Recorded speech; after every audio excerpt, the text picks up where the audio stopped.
Clinical science, internal medicine along basic science, cardiovascular system हम start कर चुके हैं जी। इसमें आज जो हमारे पास लास्ट टाइम हमने डिस्कस किया था कार्डियक साइकिल के बारे में, उसके सारे के सारे पैरामीटर्स की हमने बात कर ली थी।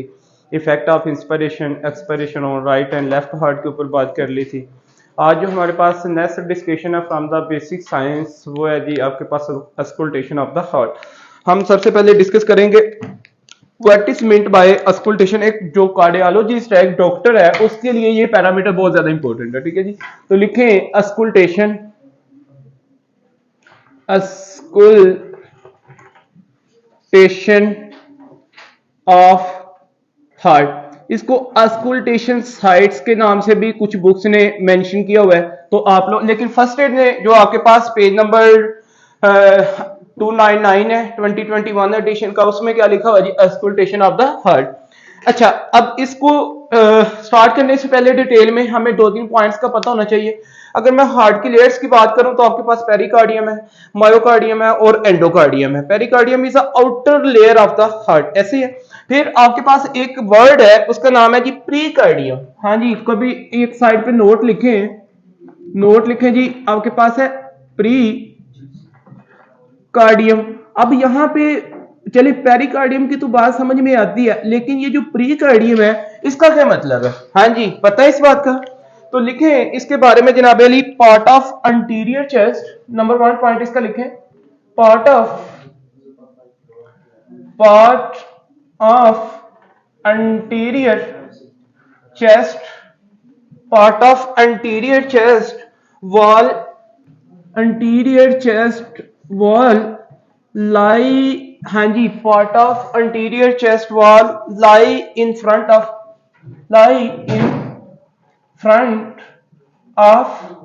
हार्ट। तो ये पॉइंट आप लोगों ने यहां पे याद रखना है कि भाई part of anterior chest wall lie in front of heart. ऐसा चेस्ट का अंटीरियर पार्ट जो कि बिल्कुल फ्रंट ऑफ द हार्ट के आपके पास पाया जाता है, इसको आप लोग क्या कहते हैं? प्रीकार्डियम। तो ये आपको पॉइंट पता चल गया जी। अब उसके बाद लिखें जी, आपके पास हम एक बनाएंगे डायग्राम। एक साइड पे आपने अच्छी सी डायग्राम बनानी है, एक साइड पे उसकी थ्योरी लिखनी है। ठीक है, तो यहां पे एक डायग्राम बना लें। This is a for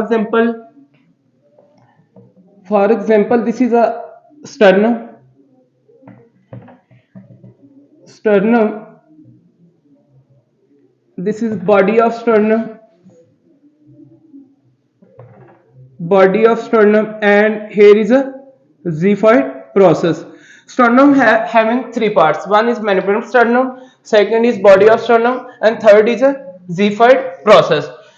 From the sternums literally arises ribs, and here is a rib.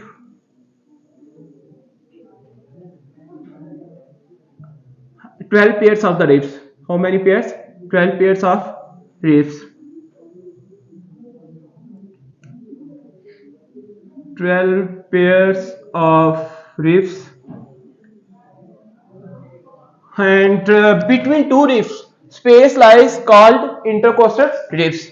ICS 1 नहीं है, ये आपके पास ICS 2 है, ये आपके पास ICS हाँ जी 3 है, और ये आपके पास ICS हाँ जी कौन सी है? 4 है, और ये आपके पास ICS क्या है जी? हाँ जी 5th है, और ये ICS क्या है आपके पास? 6 है। ICS mean intercostal space.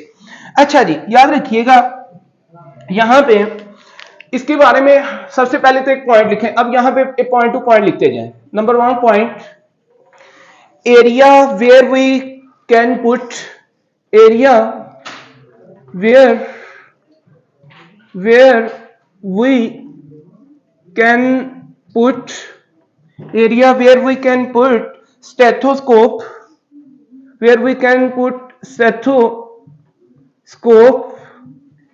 area where we can put stethoscope to hear different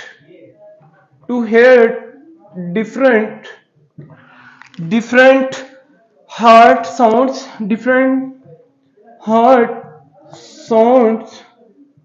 या फिर आपके पास क्या है जी? मर्मर। तो ये आपके पास पॉइंट नंबर इसका हो गया 1, इसकी जो सीरीज में आपने लिखना है। ठीक हो गया। अच्छा, फिर उसके बाद यहां पे मैंने बात की है जनाब अली, यहां से आपके पास निकलती है हाँ जी क्लेविकल, यहां से आपके पास क्या है क्लेविकल, और ये आपके पास कौन सी है लेफ्ट साइड सपोज कर लें, और ये सपोज कर लें आपके पास क्या है जी राइट साइड है। ठीक हो गया जी। अच्छा अब हमने देखना है कि कौन सा हार्ट का वॉल किस जगह पे आपके पास लाई करता है, किस जगह पे उस मतलब के पाया जाता है। ठीक है, तो सबसे पहले याद रखिएगा एक आपके पास यहां पे वॉल्व है, लिखिए जी नंबर 1 पॉइंट लिखें, what is mean by intercostal space, intercostal space is the space between two ribs. अब लिखिए जी नंबर 2 पॉइंट इसका, नंबर 2 पॉइंट लिखें कि if we put stethoscope on, लिखें if we put stethoscope, stethoscope जनाब Ali on fifth intercostal space, fifth intercostal space आपके पास fifth intercostal space and medial to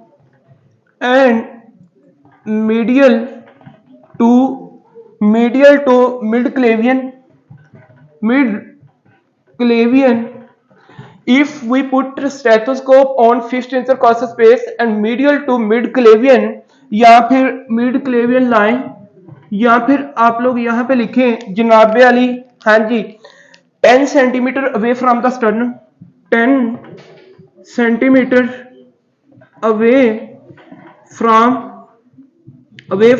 sternum. अगर आप लोग जनाबे अली अगर फॉर एग्जांपल मैं कहता हूं डॉक्टर साहब ओपीडी कर रहे हैं, ठीक है, और डॉक्टर साहब ने क्या किया स्टेथ को रखा कहां पे फिफ्थ इंटरकोस्टल स्पेस पे, और मीडियल किसके जनाबे अली रखा है हाँ जी medial to mid clavicular line, यहां पे आपके पास जनाबे अली मिड क्लेविकुलर लाइन होगी। ठीक है, ये आपके पास सपोज कर ले कि ये मिड क्लेविकल आपके पास क्या line, medial to mid clavicle line, या फिर 10 centimetre away from the sternum. तो फॉर एग्जांपल यहां पे अब सपोज कर ले मैं ये बात कर रहा हूं कि यहां पे एक डॉक्टर साहब ने क्या किया जी इधर स्टेथ को रखा है। अब यहां पे स्टेथ को रखने का मतलब क्या है कि डॉक्टर साहब किस वॉल को मतलब के लिसन कर रहे हैं, किस वॉल को जी हाँ जी बताएं ना, माइट्रल वॉल को, किसको माइट्रल वॉल। तो पता ये चला कि भाई माइट्रल वाल्व आपके पास किस जगह पे है हाँ जी फिफ्थ इंटरकोस्टल स्पेस पे है, 10 centimetre away from the sternum है, और किस साइड पे है लेफ्ट साइड पे है। पॉइंट क्लियर हो गया? नेक्स्ट आगे बात करते हैं। अच्छा जी अब ये जो माइट्रल वाल है इसको दूसरा यहां पे याद रखिएगा इसका नाम क्या है, इसको एपिक्स ऑफ द हार्ट भी कहा जाता है। क्या कहा जाता है जी ये एपिक्स ऑफ हार्ट, तो ये भी आपने पॉइंट इसका याद रखना है। अच्छा अब उसके बाद नेक्स्ट आगे बात कर लेते हैं जी। नेक्स्ट हमारे पास क्या है, यहां पे कुछ इसी के कंटेंट में ना, इसी के कंटेंट में कुछ लिखे एमसीक्यूज, मैं इसके कंटेंट में लिखने लगा हूं जी एमसीक्यूज पॉइंट। वैसे तो हमने ये आगे भी पढ़ना है। अगर एक पेशेंट है, पेशेंट हैविंग माइट्रल डीगर्जिटेशन, अगर एक पेशेंट को क्या जी माइट्रल डीगर्जिटेशन, पेशेंट ये एमसीक्यूज है यार, पेशेंट हैविंग माइट्रल रीगर्जिटेशन। अब माइट्रल रीगर्जिटेशन का मतलब क्या है कि हाँ जी वॉल में माइट्रल वॉल में कोई प्रॉब्लम है तो जनाब अली उससे ब्लड के बैकफ्लो जा रहा है। ठीक होगा, पेशेंट हैविंग माइट्रल रीगर्जिटेशन, तो विच साउंड विल प्रोड्यूस, विच हाँ जी विच मर्मर विल प्रोड्यूस, हाँ जी विच मर्मर इज प्रोड्यूस। आपके पास कौन सा मर्मर आएगा याद रखिएगा इसमें, हालो सिस्टोलिक मर्मर। कौन सा? हालो सिस्टोलिक मर्मर। हालो सिस्टोलिक का दूसरा नाम क्या है? हालो सिस्टोलिक मर्मर या फिर पैन सिस्टोलिक मर्मर। तो ये आपने पॉइंट, अच्छा ये वैसे मर्मर हमने पढ़ने बस मैंने रिवाइज करवानी है ये चीजें। ठीक है, अच्छा फिर आपके पास माइट्रल वाल की, एक तो माइट्रल रीगर्जिटेशन की मैंने बात कर ली है। अगर किसी पेशेंट को जनाब जी आपके पास क्या माइट्रल वाल की प्रोलैप्स है, माइट्रल वाल प्रोलैप्स है, माइट्रल वाल प्रोलैप्स, तो भाई अगर किसी को माइट्रल वाल प्रोलैप्स हुआ ना तो उस पेशेंट में जो मर्मर प्रोड्यूस होगा ना तो याद रखिएगा उसका नाम क्या है सिस्टोलिक मर्मर। कौन सा मर्मर प्रोड्यूस होगा? Systolic murmur. इसके कंटेंट में आपने सिस्टोलिक मर्मर याद रखना है। एक मैंने ऊपर आपके पास पूरी स्टोरी लिखी है, अब थर्ड। उसके बाद अगर किसी पेशेंट को माइट्रल स्टेनोसिस है, हाँ जी माइट्रल जनाबे क्या है स्टेनोसिस है, तो उस पेशेंट में जो आपके पास यहां पे अबनॉर्मल साउंड आपको मिलेगा ना वो क्या है जी डायसिस्टोलिक मर्मर। हाँ जी कौन सा? डायसिस्टोलिक मरमर। अब मरमर तो हमने इंशाल्लाह डिटेल में बात करनी है, लेकिन अगर कोई पेशेंट माइट्रल रिगर्जिटेशन के साथ है, हॉलो सिस्टोलिक मरमर है। अगर कोई पेशेंट माइट्रल वाल प्रोलैप्स के साथ है, सिस्टोलिक मरमर है, माइट्रस, इनकी अभी डिटेल्स है, इनको मैंने बिल्कुल बस अभी लिखवाया, जो मैंने लिखवा रहा हूँ। आगे इंशाल्लाह इनकी मरमर हम जब पढ़ेंगे तो मैं आपको बताऊंगा कि इसका सिस्टोलिक का क्या मतलब है, हॉलो सिस्टोलिक का क्या मतलब है और डायसिस्टोलिक का क्या मतलब। ठीक है जी, ये तो आपके साथ पॉइंट। अगर एमसीक्यूज आ जाए, अब लिखे जी, इसके नीचे एक एमसीक्यूज भी लिख लें छोटा सा। अगर एमसीक्यूज आए, apex of the heart auscultate लिखें, apex of heart auscultate, apex of the heart auscultate, हाँ जी, in which following area, which in which following in which following जनाबे अली एरिया, किस एरिया के अंदर। ठीक होगा जी। तो इसमें हमारे पास क्या है, याद रखिएगा, फिफ्थ इंटरकोस्टल स्पेस है, लिख लें जी। हाँ जी, कौन सी स्पेस है, फिफ्थ इंटरकोस्टल स्पेस है। और on left side of the, on left side of, हाँ जी, बॉडी। ठीक होगा जी, on left side of the body. तो ये पॉइंट आप, या फिर आप लिख सकते हैं 10 centimetre away from the sternum. तो ये दोनों पॉइंट आपके क्लियर हो गए। अगर मैं आपसे पूछूं कि यार माइट्रल वाल को आपने जो है ना फिजियोलॉजिकली चेक करना है, तो आप किस स्पेस पे जनाब इस टेस्ट को रखेंगे। हाँ जी, फिफ्थ इंटरकोस्टल स्पेस पे 10 centimetre away from the sternum रखेंगे। और कितने डायग्नोसिस आप डिफरेंशियल डायग्नोसिस को देख सकते हैं, माइट्रल रिगर्जिटेशन, उसके बाद माइट्रल वाल प्रोलैप्स और माइट्रल स्टेनोसिस। ये सारे के सारे आपके साथ पॉइंट यहां से क्लियर हो गए। Any question please. नंबर 2, अब लिखें जी नंबर 2। ये तो आप लोगों ने एक वॉल की बात कर ली। अब नंबर 2 जो वॉल है उसकी बात करेंगे। इफ वी पुट स्टेथ, लिखें, if we put stethoscope, if we put stethoscope on left side, on left side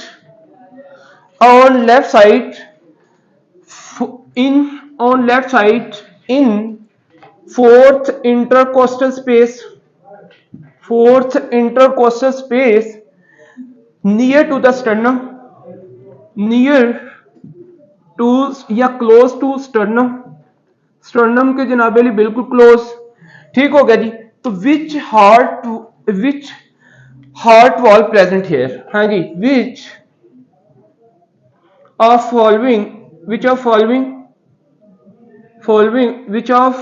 following heart wall present here, हाँ जी, बताएं ना जी, आपके पास कौन सा वाल है, ट्राइकस्पिड वाल। जबरदस्त। तो आपके पास यहाँ पे जी जनाबेली टीवी है, तो ये आपने पॉइंट इसका यार ट्राइकस्पिड वाल मतलब क्या, सॉरी ये मैंने यार आपने मुझे बताया क्यों नहीं है, ये 6 के ये है ना फिफ्थ, इधर ये फिफ्थ इंटरकोस्टल स्पेस। ठीक है, तो आपके पास ये देखे ना, ये फिफ्थ इंटरकोस्टल स्पेस है। अच्छा, उसके बाद हमारे पास क्या है जी, फोर्थ इंटरकोस्टल स्पेस। अब fourth intercostal space left side पे जनाबे अली आपके पास एक वॉल प्रेजेंट है जिसका नाम क्या है, हाँ जी, बताएं ना जी, आपके पास है ट्राइकस्पिड वॉल। तो ये है जी आपके पास एक ट्राइकस्पिड वॉल, यहां पे ट्राइकस्पिड वॉल। ठीक होगा जी। तो टीवी, अगर मैं इसको थोड़ा सा इधर ले आता हूं, तो ये आपके पास क्या है जी, टीवी। अब यहां पे अगर मैं टीवी की बात करूं मजीद, तो याद रखें टीवी में आप लोगों ने जो पॉइंट याद रखने हैं, ट्राइकस्पिड वाल, और ट्राइकस्पिड वाल के अंदर लिखें आपके पास यहां पे भी इसके कुछ डिफरेंशियल डायग्नोसिस लिखें, कुछ डिफरेंशियल डायग्नोसिस और एमसीक्यूज पॉइंट ऑफ व्यू से। ठीक हो गया जी। एमसीक्यूज क्या है कि लिखे, अगर किसी को ट्राइकस्पिड रिगर्जिटेशन है, हाँ जी, patient having tricuspid regurgitation which murmur will be produced, tricuspid regurgitation. तो अब यहां पे ट्राइकस्पिड रिगर्जिटेशन से जो आपके पास मर्मर प्रोड्यूस होगा ना, वो आपके पास क्या होगा, हालो सिस्टोलिक मर्मर। तो देखें भाई, हालो सिस्टोलिक मर्मर आपके पास यहां पे भी आ गया, हालो सिस्टोलिक मर्मर। ठीक हो गया जी। तो ये भी पॉइंट आपने याद रखना।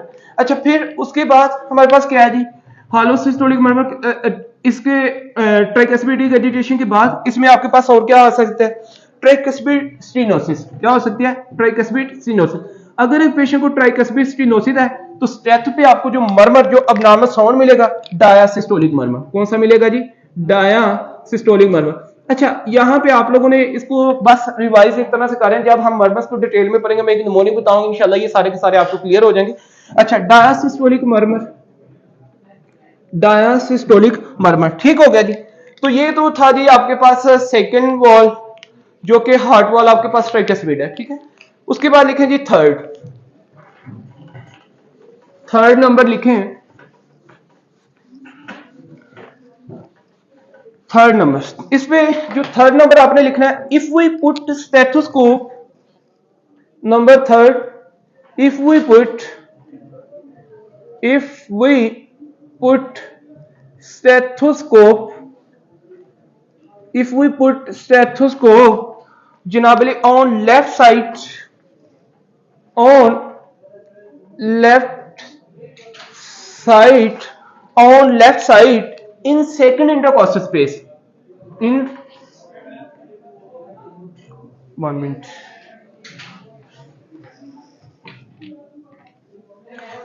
in second intercostal space। तो ये आपने पॉइंट इसका याद रखना है, ठीक है। In second intercostal space parallel to parasternal border, parallel to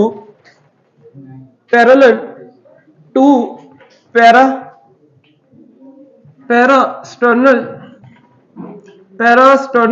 border, parallel to parasternal border. तो याद रखिएगा यहां पे, या फिर नियर टू द स्टर्नम, आप ये भी लिख सकते हैं, or near to sternum, near to sternum. तो आपके पास विच वॉल अस्कुलटेट है, हाँ जी, yes, which wall auscultate here, and तो लिखें आपके पास कौन सा वॉल आप यहाँ पे अस्कुलटेट करते हैं, हाँ जी, पल्मोनी। तो पल्मोनी वॉल, पल्मोनी वॉल। तो ये भी आपने पॉइंट यहां पे याद रखना।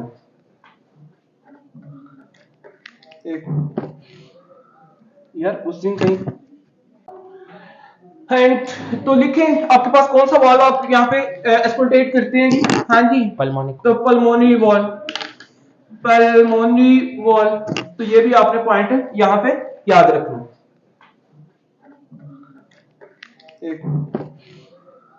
यार उस दिन कहीं, तो इस वॉल को यहां पे जरा लोकलाइज करवा लें। ये आपके पास है जी सेकंड इंटरकोस्टल स्पेस है, मैंने लेफ्ट साइड की बात की है। Second intercostal space near to the sternum है, तो यहां पे जनाब अली आपके पास near to the sternum second intercostal space एक वॉल प्रेजेंट है, और उसका नाम क्या है जी?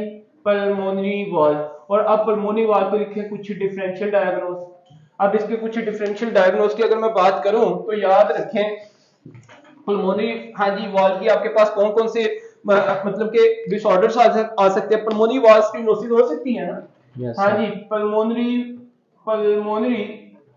वॉल जनाबे वाली स्टेनोसिस आपके पास हो सकती है, ठीक हो गया जी। मतलब कि इसकी नर्विंग, स्टेनोसिस का मतलब क्या होता है? नर्विंग हो सकती है। और जब पल्मोनरी वॉल की स्टेनोसिस होगी तो जो इसमें मर्मर प्रोड्यूस होगा वो आपके पास है सिस्टोलिक इजेक्शन मर्मर। इससे जो मर्मर आएगा तो वो आपके पास क्या है जी?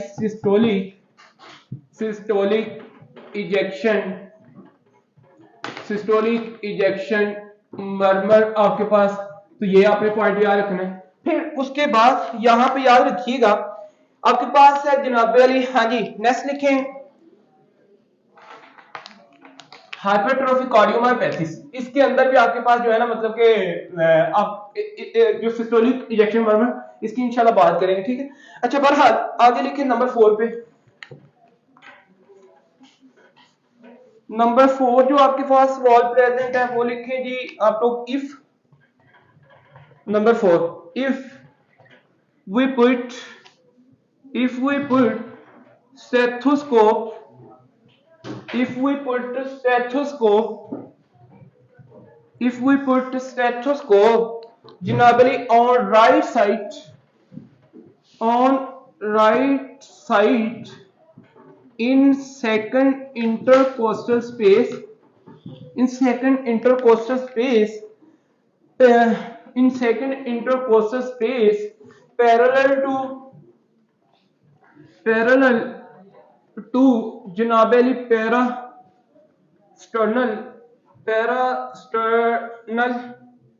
Border, parallel to parasternal border, याद रखिए, या फिर नियर टू द स्टर्नम, आप ये भी लिख सकते हैं नियर टू स्टर्नम, तो विच वाल विल अस्कुल्टेट हियर, आपके पास कौन सा वाल होगा? आयोटिक वाल। जबरदस्त। तो यहाँ पे जी एवी वाल है, एयोटिक वाल, ठीक है, आर्टीरियो वेंट्रिकुलर एयोटिक वाल, ठीक होगा जी। अब यहाँ पे अगर मैं इसकी लोकेशन आपको बता दूं, तो ये आपके पास है जी सेकंड इंटरकोस्टल स्पेस है, बिल्कुल ऑपोजिट है दूसरे के, लेकिन है कहाँ पे जी? राइट साइड पे, ठीक होगा। तो ये एक वाल प्रेजेंट है और इस वाल का नाम क्या है जी? आपके पास है एयोटिक वाल। अब एयोटिक वाल की जो आपके पास जनाब अली डिफरेंशियल डायग्नोसिस में अगर बात करें तो वो कौन कौन सी है, तो लिख लें यहाँ पे जनाब अली आप लोग, एयोटिक वाल स्टेनोसिस हो सकती है, क्या हो सकता है? एयोटिक वॉल स्टेनोसिस आपके पास जनाब अली हो सकती है, मतलब नैरनिंग हो सकती है इस एयोटिक, और इससे जो मरमर आपको मिलेगा वो है सिस्टोलिक मरमर। कौन सा मरमर? सिस्टोलिक जनाब अली मरमर। तो ये पॉइंट आपने याद रखना है यहां से। अच्छा, ये ना याद रखिएगा, एक आपके पास ये जो थर्ड इंटरकोस्टल स्पेस है ना, यहाँ पे एरिया जो 2 है, इन द लेफ्ट जनाब इन द लेफ्ट साइड, कहां पे? In the left side third intercostal space पे आपके पैरेलल टू द लेफ्ट, हाँ जी, parallel to the left sternal border, यहाँ पे जनाब एयोटिक रिगर्जिटेशन को आप लोग अस्कुल्टेट करते हैं। यहाँ थर्ड इंटरकोस्टल स्पेस पे, थर्ड इंटरकोस्टल स्पेस पे पैरेलल टू स्टर्नल बॉर्डर, हाँ जी जनाब अली, आप लोग इन द लेफ्ट साइड किस चीज को अस्कुल्टेट करते हैं? एयोटिक रिगर्जिटेशन को। तो ये भी आपने जो पॉइंट है इसको याद रखना। Okay, yes sir. अच्छा जी, एक क्विक रिव्यू जल्दी से आप लोगों ने मुझे आंसर करना है, आप माइक यूज कर सकते हैं, मैं आप लोगों से पूछूंगा जी, मुझे ये बताएं, अगर आपने being a doctor ji, doctor Ahmad और डॉक्टर सामा, आपका नाम डॉक्टर आतिफ, अगर आप फॉर एग्जांपल कार्डियोलॉजी वार्ड में बैठे हुए हैं, यहाँ पे आप राउंड कर रहे हैं वार्ड के अंदर, ठीक है, और आपके पास एक पेशेंट है जी, आपने उसके जनाब हार्ट की जो है ना फिजियोलॉजिकल फंक्शन को या अब कोई ना कोई पैथोलॉजिकल कोई फाइंडिंग के लिए अस्कुल्टेशन करने जा रहे हैं, ठीक, आपके पास कितनी साइड्स हैं? 4 साइड्स हैं। अगर मैं इन 4 साइड में से आपसे पूछूं कि यार माइट्रल वाल को आप कहां पे अस्कुल्टेट कर सकते हैं, तो फिर क्या आंसर होगा आपका? Fifth intercostal space 10 centimetre away from the sternum. Okay, तो अगर माइट्रल वाल की जनाब अली, चले ये तो बाद में, ओके, मेरा ये भी क्वेश्चन है डॉक्टर साहब आपसे, माइट्रल वाल की रिगर्जिटेशन से आपको जो अबनॉर्मल साउंड मिलेगा वो कौन सा होगा? होलोसिस्टोलिक का दूसरा नाम क्या है? पेनसिस्टोलिक है। फिर अगर आपके पास माइट्रल जनाब अली इसमें माइट्रल वाल की स्टेनोसिस है, तो उसमें आपके पास कौन सा मरमर मिलेगा? सर उसमें सिस्टोलिक मरमर। सिस्टोलिक। अगर आपके पास जनाब अली माइट्रल डायसिस्टोलिक होगा ना, अगर आपके पास जनाब अली माइट्रल स्टेनोसिस के अंदर कौन सा होगा मरमर? डायसिस्टोलिक मरमर। अगर माइट्रल वाल प्रोलैप्स हो किसी को, उसमें कौन सा? सिस्टोलिक मरमर होगा। ये पॉइंट आपने याद रखना है, ठीक है। अच्छा, उसके बाद नेक्स्ट बात कर लेते हैं, हाँ जी, अगर आपने किसी का जनाब अली वॉल चेक करना है डॉक्टर अहमद, हाँ जी, ट्राइकस्पिड वाल, तो आप किस एरिया पे चेक कर सकते हैं? पेरिकार्डियम के, पेरिकार्डियम के एरिया पे ट्राइकस्पिड वाल को अगर आपने अस्कुल्टेट करना है तो किस लेवल पे चेक करेंगे? Fourth intercostal, fourth intercostal near to the sternum, आपने ये पॉइंट याद रखना, ठीक हो गया। अगर किसी को ट्राइकस्पिड वाल की रिगर्जिटेशन हो जाती है, कौन सा मरमर होगा सर? अगर ट्राइकस्पिड वाल की रिगर्जिटेशन, होलोसिस्टोलिक और पेनसिस्टोलिक। अगर किसी को ट्राइकस्पिड वाल की स्टेनोसिस हो जाती है, उसमें कौन सा मरमर मिलेगा? Diastolic, diastolic मरमर। नेक्स्ट, अगर आपने डॉक्टर आतिफ जनाब जी आपने चेक करना है किसी का, हाँ जी, पल्मोनी वाल, तो पल्मोनी वाल को चेक करने के लिए आपके पास कौन सा एरिया होगा? हाँ जी, second intercostal space parallel to the sternal border, ठीक होगा जी। तो ये पॉइंट आप लोग, और नियर टू द आपके पास कहां होता है जी? स्टर्नल। ये पॉइंट आपको पता चल गया। और इसमें आपके पास पल्मोनी वाल स्टेनोसिस अगर किसी को हो तो कौन सा मरमर होगा? Systolic ejection murmur. अच्छा, अगर आपने किसी का एयोटिक वाल चेक करना है तो फिर उसमें कौन सी स्पेस में आप स्टेप को यूज करेंगे? सेकंड ही लेकिन second intercostal space, but on right. 3 वाल आपके किस साइड पे प्रेजेंट है? लेफ्ट साइड पे, और एक वाल किस साइड पे प्रेजेंट है? राइट साइड पे। तो अगर मैं इसको कुछ यूं करूं, आपके aortic pulmonary, then tricuspid and then आपके पास क्या जी माइट्रल। तो ये एक जी पैटर्न बन गया है ना। Yes, sir. हाँ जी, तो इसको जी पैटर्न, जब भी आप किसी को अस्कुलटेट करें ना तो आप एक जी पैटर्न से जाएं प्लीज, जी पैटर्न से।